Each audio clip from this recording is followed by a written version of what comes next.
ద్వాదశ జ్యోతిర్లింగ క్షేత్రమైన శ్రీశైలంలో ఆదివారం ఆరుద్ర నక్షత్రాన్ని పురస్కరించుకొని శ్రీ భ్రమరాంబ మల్లికార్జున స్వామి అమ్మవార్లకు స్వర్ణ రథోత్సవం అంగరంగ వైభవంగా జరిగింది.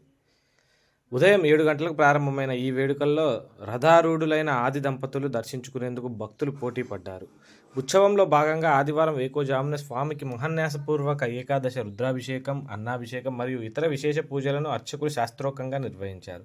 అనంతరం స్వామివార్ల స్వర్ణరథంపై అధిష్ఠింపజేసి లోక కళ్యాణం కోసం సంకల్పం పఠించారు. వేద మంత్రాల ఘోష, భక్తుల శివనామ స్మరణ నడుమ గంగాధర మండపం నుండి నంది మండపం వరకు, నంది మండపం నుంచి గంగాధర మండపం వరకు రథోత్సవం సాగింది. ఈ ఊరేగింపులో సాంప్రదాయ కళకు పెద్దపీట వేస్తూ ఏర్పాటు చేసిన కోలాటం, డోలు వాయిద్యాలు, జానపద కళారూపాలు, నృత్య ప్రదర్శనలు భక్తులను ఎంతగానో ఆకట్టుకున్నాయి.